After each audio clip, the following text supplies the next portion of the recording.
యేసుక్రీస్తు నామములో అందరికీ వందనాలు. మరి ప్రియులారా, ఇప్పుడు మనము అసలైనటువంటి వాక్యానికి వచ్చాము. మరి చాలా జాగ్రత్తగా మన యొక్క మనస్సులు అన్నీ కూడా మనము జాగ్రత్తగా మన మనస్సును దేవుని యొక్క వాక్యం వైపు పెడదాము. ఇక్కడ సిరియా రాజు ఇశ్రాయేలు రాజుతో యుద్ధము చేస్తా ఉన్నాడు, చెయ్యాలని నిర్ణయించుకున్నారు. మరి సిరియా రాజు ఇశ్రాయేలు రాజుతో యుద్ధము చేయవలెనని కోరి తన సేవకులతో ఆలోచన చేసుకున్నాడు. ఏమండి, దేవుని యొక్క రాజు కాదు ఇతను. సిరియనులు అంటే అన్యజనులు, మన యొక్క ఇశ్రాయేలీలకు వ్యతిరేకమైనటువంటి రాజు. ఇశ్రాయేలు రాజుతో యుద్ధము చేయాలని సేవకులతో ఆలోచన చేశాడు. మరి ఒక పలాని చోట సైన్యాన్ని ఉంచుదామని అక్కడ ఏం చేశాడు, సైన్యాన్ని పెట్టాడు.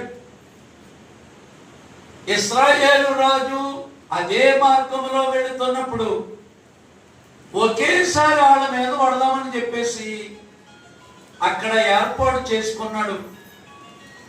అంటే ఇశ్రాయేలు రాజుకి తెలియని సంగతి. ప్రియులారా, ఆ స్థలంలో ఉన్నటువంటి దైవజనుడైనటువంటి ఎలీషా ప్రవక్త గారికి దేవుడు దర్శనంలో కనిపించి ఏమని చెప్పాడు, ఇశ్రాయేలు రాజు పైకి చదవాలమ్మా. అయితే ఆ దైవజనుడు ఇశ్రాయేలు రాజునకు వర్తమానము పంపి, ఆ స్థలమునకు నీవు పోవద్దు. హల్లెలూయా. ఏమండి, దేవుని బిడ్డలు త్రోవలో వెళ్ళుచుండగా శత్రువు చోటనే లెక్కాడెక్కడ తెలియకుండా వేగబడి పడదామని ఇశ్రాయేలు రాజుకి తెలియదు ఆ సంగతి. ప్రియులారా, దేవుడు ఆ కాలంలో అక్కడ ఉన్నటువంటి ఎలీషా ప్రవక్త దగ్గరికి వచ్చి, ఇదిగో మాటుమాటను అక్కడ పెట్టాడు, నీవు ఇశ్రాయేలు రాజుతో చెప్పు, ఆ స్థలానికి నీవు పోవద్దు. సిరియనులు దిగివచ్చి ఉన్నారని దేవుడు చెప్పేశాడు. ఇశ్రాయేలు రాజు దైవజనుడు తనకు తెలిపిన హెచ్చరిక చేసిన స్థలమునకు పంపి, హల్లెలూయా. దైవజనుడు ఎలా చెప్పాడు, వెళ్ళి చూడండి అక్కడ అంటే ఆ చోటన అక్కడ ఉన్నారు. ఇక్కడ ఎలీషా ప్రవక్త గారికి దేవుడు సెలవిచ్చి హెచ్చరిక లేకపోతే మామూలుగా వెళ్ళిపోయినాడు, అందరూ చితక బాధేద్దరు. ప్రియులారా, ప్రవక్తని చేర్చుకున్నవాడు ప్రవక్త ఫలము పొందును. నీతిమంతుని చేర్చుకున్నవాడు నీతిమంతుని ఫలము పొందును. ఒక్కసారి కాదు, అమ్మో అక్కడ పెట్టాడు, దైవజనుడు వెళ్ళొద్దు అన్నాడు కాబట్టి వెళ్ళొద్దని ఆగిపోయాడు. ఈయన ఇంకా రావట్లేదేదో కొట్టేద్దామని చోటను నమ్మాను అనుకున్నాడు అతను సిరియా రాజు. మళ్ళా ఇంకోసారి పెట్టాడు. మళ్ళీ అప్పుడు కూడా దేవుడు ఏం చేస్తున్నాడు, ప్రవక్త ద్వారా జరగబోయే విషయాలు చెప్తూ ఉన్నాడు. ప్రియులారా, చాలా క్రైస్తవ సంఘాలు ఉన్నాయి, చాలా చోట్ల మంచి క్రైస్తవులు ఉన్నారు. కానీ ఈ కాలంలో దేవుడు ఏడవ దూత పలుకు దినములలో అతడు బోరబోదబోచుండగా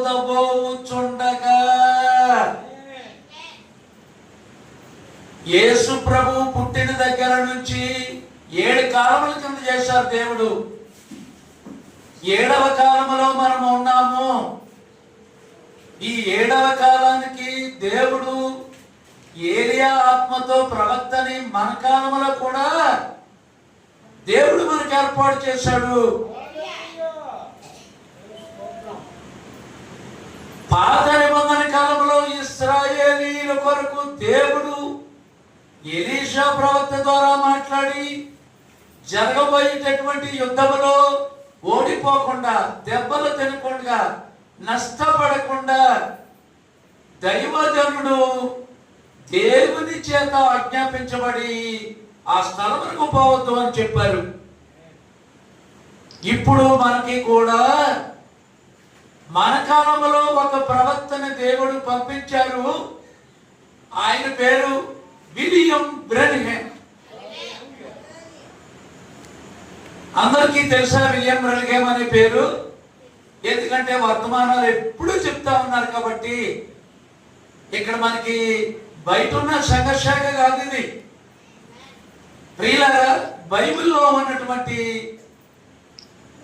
పలకబడినటువంటి వాక్యమే అసలైన విత్తనము. కాబట్టి ప్రవక్తను చేర్చుకున్నటువంటి వారము మనం అందరము. కాబట్టి మనం ఇప్పుడు ప్రవక్త ఫలము పొందుతాము. ఆఖరికి సిరియా రాజు అన్నాడు, ఇదిగో ఎవరయ్యా మనలో ఉన్నవాడు? ఎవడో చెప్తున్నాడు వాళ్ళకి. ఎవరు మనలో ఉన్నవాడు? వాళ్ళకి చెప్పేస్తున్నారు ఈ సంగతి. మనం వెళ్ళి అక్కడ పర్వతం చోటనో లేకపోతే ప్రత్యేకమైన ఒక స్థలంలో ఉందామనుకుంటే ఈ వార్త ఎలా తెలుస్తుంది వాళ్ళకి? ఎవడో మనలో నుంచి వెళ్ళి అక్కడ ఇశ్రాయేలీయులకు చెప్పేస్తున్నాడు. అంటే సిరియా రాజు సేవకులలో ఒకడు అన్నాడు, ఎవనడు? రాజమైన నా ఏలినవాడా, ఇశ్రాయేలు రాజు పక్షమున ఎవరును లేరు కాని. ఏమన్నాడు? ఇశ్రాయేలు రాజు పక్షమున ఎవరును లేరు గాని ఇశ్రాయేలులోనున్న ప్రవక్తయగు ఎలీషా మీ అంతఃపురంలో మీరు అనుకొనిన మాటలు. అయ్యా రాజుగారు, నీ కోటలో ఉండి, మీ అంతఃపురంలో ఉండి సైన్యముతో యుద్ధానికి వెళ్దాం, చాటుగా ఉండండి, ఆ పర్వతం పక్కన ఉండండి, ఎవరు చెప్పొద్దానికి, వాళ్ళకి తెలియదు మనం ఉన్నామని, ఉటేద్దాం అని చెప్పినటువంటి మాటలు ఇలా చెప్తున్నప్పుడు దేవుడు ఎవరికి చెప్పాడు? ఆ కాలంలో ఉన్నటువంటి ఆత్మ అంటే దేవుడు ఎవరి ద్వారా మాట్లాడతాడు? ప్రవక్త ద్వారా మాట్లాడును. ఆత్మ అంటే ఎవరు? దేవుడు. ఆత్మ ప్రవక్త ద్వారా మాట్లాడును. కాబట్టి ప్రవక్తని చేర్చుకునేవాడు ప్రవక్త ఫలము పొందును. నీతిమంతుడని నీతిమంతుని చేర్చుకునేవాడు నీతిమంతుడు ఫలము పొందును. ప్రియులారా, ఇక్కడ జాగ్రత్తగా మనం చూసినట్లయితే దేవునికి భయపడి ప్రార్థన చేయు ప్రజలు ఉన్నప్పుడు మనకి కూడా అలాగే జరుగుతుంది. దేవుని పేరు ఉన్నటువంటి రాజు దేవుని యొక్క పరిపాలనలో దేవుని నమ్ముకున్నటువంటి ప్రజలు కాబట్టి దేవుడు అప్పుడు తెలియని సంగతులు ప్రవక్త ద్వారా చెప్పాడు. మరి మనకు కూడా ఇప్పుడు చెప్పినాడు దేవుడు. చెప్తాడని చెప్పండి. ఎందుకు చెప్తాడు దేవుడు చెప్పండి? నిన్న నేడు నిరంతరము దేవుడు ఎలా ఉన్నాడు? ఏకరీతిగా ఉన్నాడు కాబట్టి దేవుడు ఎవరైతే దేవునికి భయపడి ప్రార్థన చేసే ప్రజలు ఉంటారో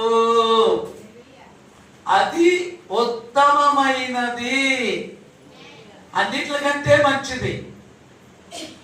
ప్రియులారా, ఎంతకంటే మంచిది అది?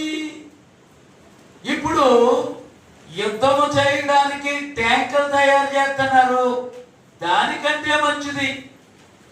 అణుబాంబులు తయారు చేస్తున్నారు, దానికంటే మంచిది.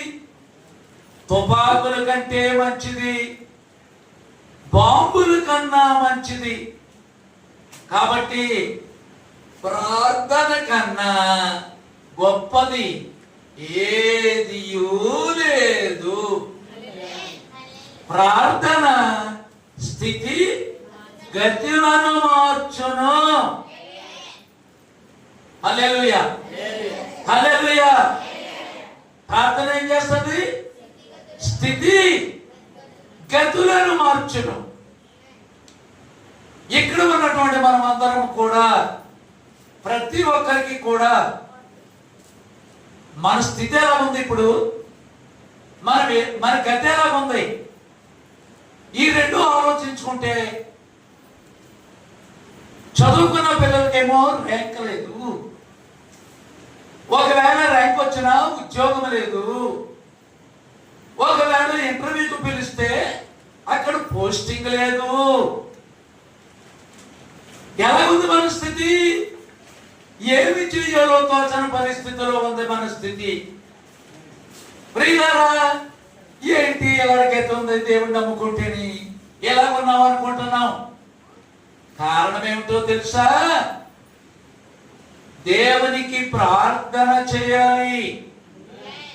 కొర్నేలి అనేటటువంటి ఒక ఆయన తన ఇంటి వారందరితో భయభక్తులు కలిగి దేవునికి ప్రార్థన చేయవాడు.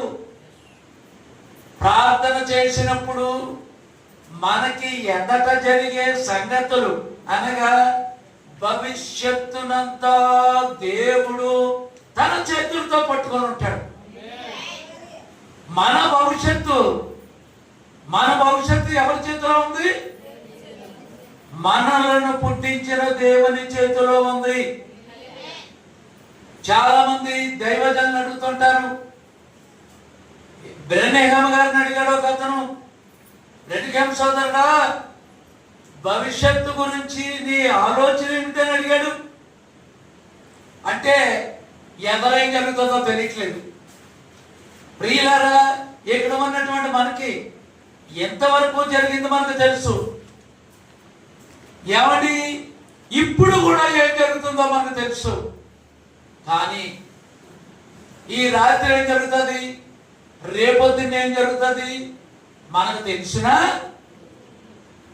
ప్రియులారా, అందుచేతనే భవిష్యత్తు అంటే ఏమిటి, నీ ఆలోచన ఏమిటని ఒకటి అడిగాడు. అప్పుడు బ్రెనెహామ్ గారు ఏమన్నారు తెలుసా? భవిష్యత్తు దేనిని పట్టుకున్నదో నాకు తెలియదయ్యా అన్నాడు. కానీ భవిష్యత్తు ఎవరు పట్టుకొని ఉన్నారో ఆ దేవుడు నాకు తెలుసు. భవిష్యత్తు దేనిని పట్టుకుందో నాకు తెలియదు, ఆ భవిష్యత్తు ఎవరో నాకు తెలియదు. కానీ భవిష్యత్తు ఎవరి దగ్గర ఉంది? మనల్ని పుట్టించినటువంటి దేవుడి దగ్గర ఉంది. కాబట్టి భవిష్యత్తును ఎవరు పట్టుకొని ఉన్నారో ఆ దేవుడు నాకు తెలియను. కాబట్టి ఆ దేవునితో నేను సహవాసమును కలిగి ఉంటే అదే చాలు. మరి దేవునితో సహవాసం చేస్తున్నామా మనం? నేను నెమ్మదిగా మాట్లాడుతున్నాను, నేను తొందరగా వెళ్ళిపోవట్లేదు. ఎక్స్ప్రెస్ రైలు బండిలాగా నేను చెప్పినట్లకి మీరు మనము బైబిల్ స్టడీ లాగా వెళ్దాము. ప్రియులారా, ఎప్పుడైతే రాజు ఆ ప్రవక్త ఇశ్రాయేలు దేశంలోనే ఉన్నాడని కనుగొనెను, అప్పుడు చెప్పారు, రాజా నువ్వు అనుకున్న మాటలనే ప్రవక్త చెప్పేస్తున్నాడు ఎలీషా అని చెప్తే, ఎక్కడున్నాడో వెళ్ళి చూడండి అంటే అందరూ కూడా వెళ్ళి వెతికి దోతానులో ఉన్నాడని చూశారు.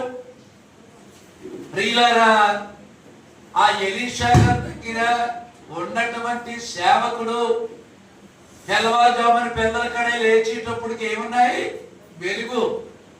ఓ రథాలు, గుర్రాలు మొత్తం అన్ని కూడా చుట్టూరు ఉన్నాయి.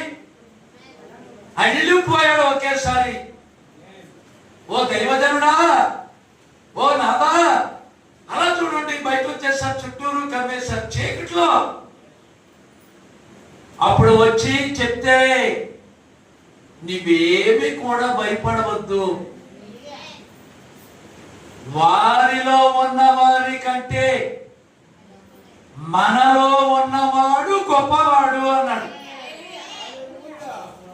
అయ్యో, దేవుని శక్తి వీడికి తెలియట్లేదు, ఈ కడుతో చూస్తానే ఉన్నాడు. కానీ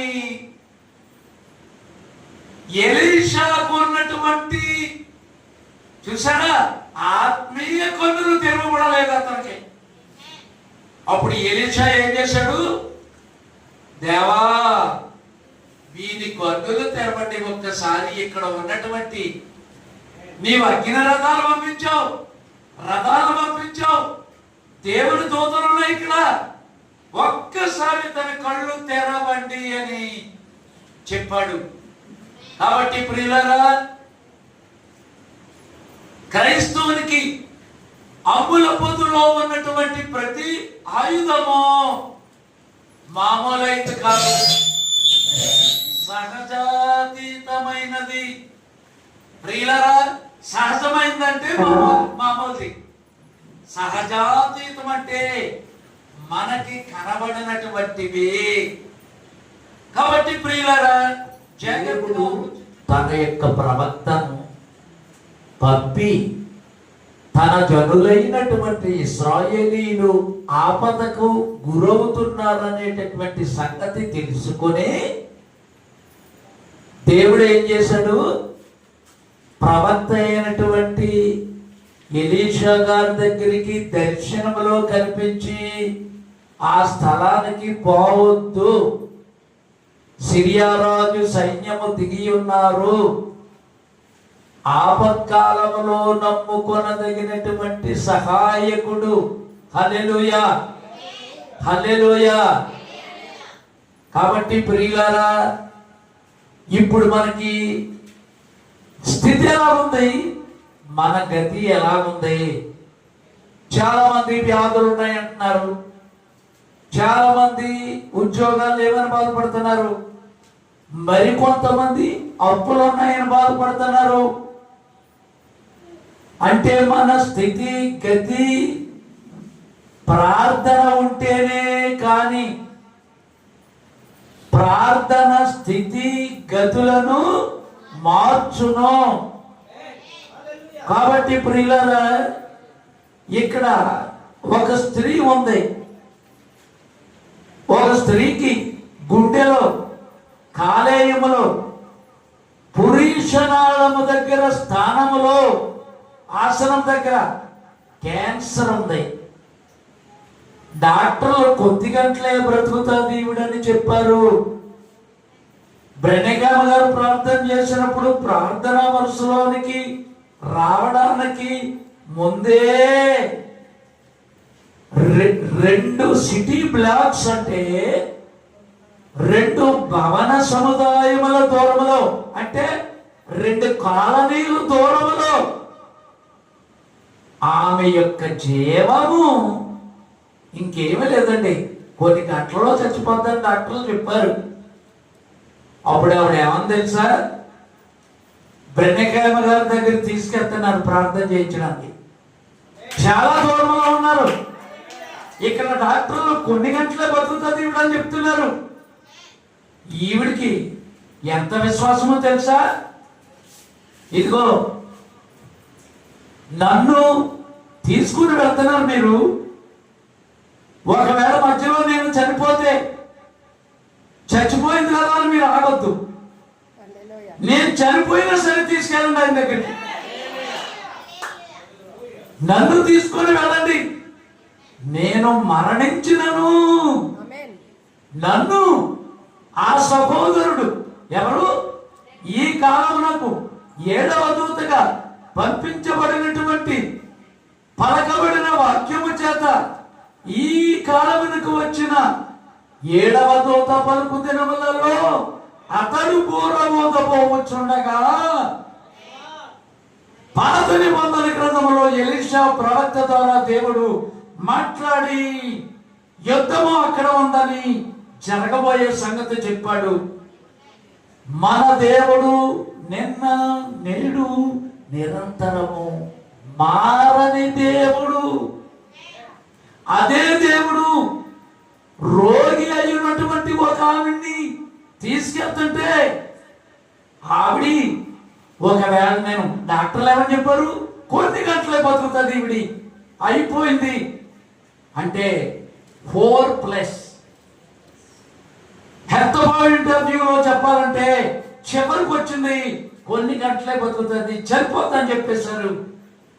ఒకవేళ నేను చనిపోతే నన్ను చనిపోయిందని అనుకోవద్దు, నన్ను ఆయన దగ్గరికి తీసుకెళ్ళండి, సహోదరుడు దగ్గరికి. అది నా విజ్ఞాపన అని చెప్పిందండి. ప్రియులారా, ఎలాంటి విశ్వాసం అండి అది? ఏం జరిగిందో తెలుసా? ఆమె బ్రెనెకామ్ గారి దగ్గరికి ద్వారం దగ్గరికి వచ్చిన తర్వాత,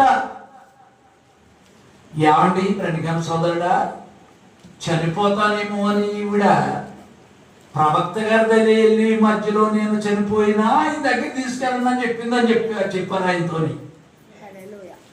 ఆమె యొక్క ముఖాన్ని అంటే బహుశా ఇంక ముఖాన్ని మీద కొట్టేస్తారు, ఇంక చచ్చిందే, ఇంక మాట్లాడట్లేదు, నిజంగా చనిపోయిందేమో అనుకుంటున్నారు. గదిలో శవముగా ఉన్నదని, శవముగానే ఉన్నదని భర్త ఏం చేస్తున్నాడు, ఏడ్చుచూ వచ్చాడు. బ్రెనెకామ్ గారు స్త్రీని చూశారు, ఏం చేశారు, చేయి పట్టుకున్నారు. కొద్దిసేపు చల్లబడిందని అనుకుని నిజంగానే ఈవిడ పరిస్థితి చాలా ఎమర్జెన్సీగా ఉందని, ఆమె ఏ స్థితిలో ఉందో నాకు తెలీదు, ఆమె కోసం నేను ప్రార్థించుట ప్రారంభించాను అని చెప్పారు ఇక్కడ. ఆమెకు జీవమును ఇవ్వమని దేవుని అడిగాను, ఎందుకంటే ఆమె యొక్క విశ్వాసము ఘనమైనది. ఎంత ఘనమైనది? నేను చచ్చిపోయినను నన్ను తీసుకెళ్ళండి, నా శవాన్ని తీసుకెళ్ళండి. ఎవరన్నా చెప్తున్నారా ఎక్కడన్నా? హాస్పిటల్ తీసుకెళ్ళి ఎమర్జెన్సీగా నోటెత్తు వెళ్తున్నప్పుడు అమ్మ నర్సమ్మ ఎవరైనా చెప్పారా అలాగా? నేను చచ్చిపోయినా ఎలీషా గారి మహానుభావుడు పేరు ఉన్నటువంటి ఈ పాస్టర్ గారి దగ్గర తీసుకెళ్ళమని ఎవరైనా చెప్పారా? బ్రెనెకామ్ గారి ఆలయంలో పెద్దలందరూ చనిపోయిన శవాన్ని నిలబెట్టి ప్రార్థన చేస్తే బ్రెనెకామ్ గారు కాదు, ఆ విశ్వాసులు ప్రార్థన చేస్తే బతికింది. ఎటువంటి కాలంలో ఉన్నాం? ప్రవక్తని చేర్చుకున్నవాడు ప్రవక్త పరమ పుత్రుడు. నీతిమంతుడని నీతిమంతుడు చేర్చుకున్నవాడు నీతిమంతుని పరమ పొందును. ప్రియులారా, ఇలాంటి సంగతులు చాలా ఇక్కడ రాశారు ప్రవక్త గారు. దాంట్లోకి వెళ్లే ముందు మనము ఇక్కడ ఇంకా 15 మెరీ క్రిస్మస్, హ్యాపీ క్రిస్మస్. ఒరే, మా క్రిస్మస్ చేసుకున్నాం, మీ క్రిస్మస్ ఎప్పుడు? మీ క్రిస్మస్ ఎప్పుడు అంటారు ఇక్కడ ఉన్న వాళ్ళందరూ. మనం కారణం ఏంటి? క్రైస్తవులు క్రిస్మస్ పండుగ చేసుకుంటున్నారు. వర్తమానంలో ఉన్నటువంటి మనము క్రిస్మస్ ఆరాధన చేసుకోవాలి. ఎంత తేడా ఉందో చూడండి. పండుగ, క్రిస్మస్ ఆరాధన. ఏంటి తేడా? ఎవరని చెప్తారా మీరు?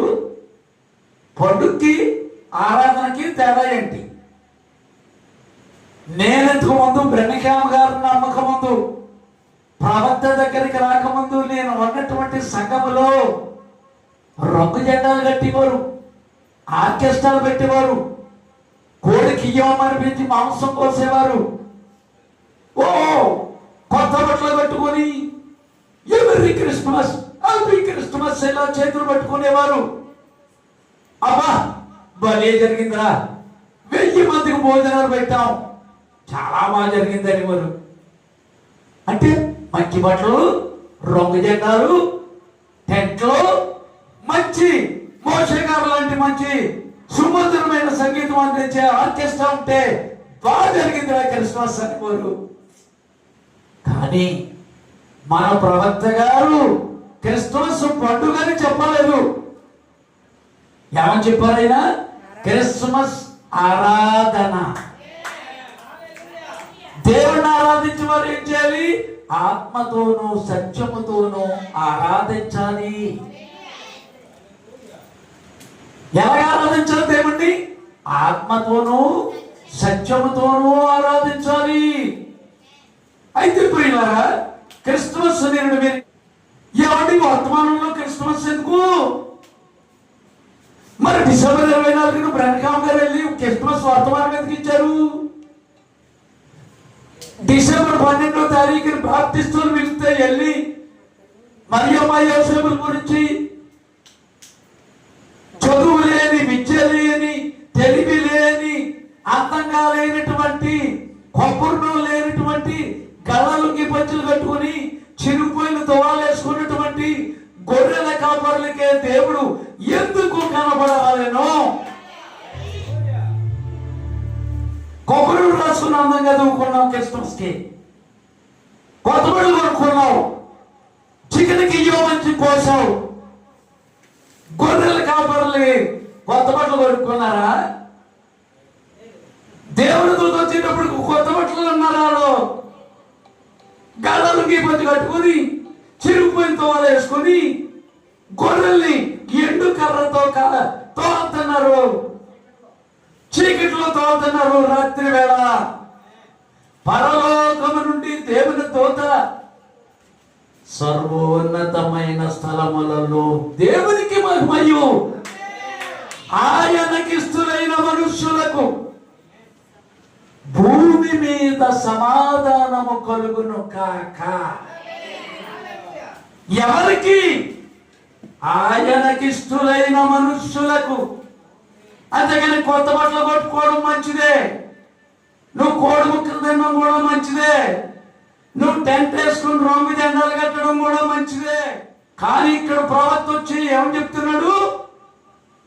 చదువు లేని, విద్య లేని, ఎవడు కూడా వాడు ఒక్కు చూడలేని, తెలివి లేని, అమాయకులైన గొర్రెల కాపరులకే దేవుని దూత happy birthday to you Vijaya, happy birthday to you Vijaya అంటున్నాను. ఏంటి నువ్వు పుట్టినప్పుడు ఇక్కడ పరలోకము నుంచి దేవుని దూత వచ్చి మొట్టమొదట దేవుడు భూమి మీద పుట్టినప్పుడు జ్వాలపాట వాడే దేవుని దూతలు పరలోకము నుంచి వచ్చి దావీదు పట్టణంలో రక్షకుడు మీ కొరకు పుట్టి ఉన్నాడు, ఆయన ప్రభు అయిన క్రీస్తు. ఇదే మీ కానవారు. ఒక శిశువు పొత్తి గుడ్డలతో చుట్టబడి గట్టి పరకల మీద పరుండి ఉండును. ఏది అనవాలు? దేవుడు అగ్ని రథాల్లో ఆకాశం నుంచి ఎలా దిగుతాడు అనుకుంటాం మనం. మన ఓక పని చేయం. కన్ను, ముక్కు, చెవి, నాలుక, చర్మం, పాడు శరీరం ఇది. దేవుడు జీవాత్మను వదిలినప్పుడు దేవుడు రూపం లోపల ఉంది మనకి. లోపల ఉన్న వాడికి దయాప్రాప్తురాలము అన్నాడు మరియమ్మను పిలిచి. బా అయ్యా ఏంటని ఓడిపోతుంటే భయపడకూడి అని చెప్పింది. ఇక్కడ ఎలీషా గారు శిష్యుడు భయపడితే భయపడవద్దు అని చెప్పారు. 366 సార్లు బైబిల్లో ఎన్నిసార్లు ఉంది? సంవత్సరానికి ఎన్ని రోజులు? మరి 66 ఎందుకు చెప్పారు? 4 సంవత్సరాలకి లీవ్ సంవత్సరం వస్తుంది +1. అంటే ప్రతిరోజు దేవుడు ఏం చెప్తున్నాడు? భయపడకు, భయపడకు. ప్రతి ఒక్కరితోని ప్రతిరోజు దేవుడు ఏమని చెప్తున్నాడు? మరి ఎందుకు భయపడుతున్నాం మనం? ఎందుకు జరుగుతున్నాయి మనకి? ఎందుకు గొప్పలు ఉన్నాయి మనకి?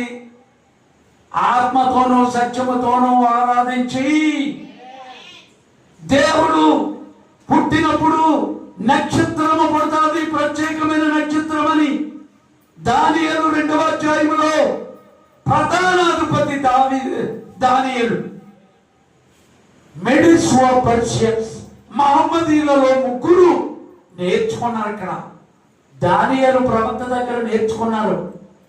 వాళ్ళు చదువుకున్న వాళ్ళు, ఇక్కడ గొర్రెల కాపరులు చదువు లేని వాళ్ళు. అయ్యా చదువు లేని వాళ్ళ దగ్గరికి వచ్చి దేవుడు దావీదు పట్టణమందు రక్షకుడు మీ కొరకు పుట్టి ఉన్నాడు, వెళ్ళి దండం పెట్టుకోమని చెప్పారు. గంటన్నరలో పర్వతం దిగారు. వీధిలో చెల్లేటప్పుడు ఇదిగో దేవునితో మనకు కనిపించింది. ఒరే గాలలో గురించి కట్టుకున్నావాడా, ఓ గొర్రెలు కాసుకున్నావాడు, నీకు కనిపించాడు. ఎలా బైబిల్ లేదు నీ దగ్గర? పాటలు పాడుతున్నావా? నువ్వు పాటలు పాడుతున్నావా? మేము పాటలు పాడుతున్నాం, క్రిస్మస్ పాటలు. నేను బైబిల్ చదువుతున్నాను. పోరా,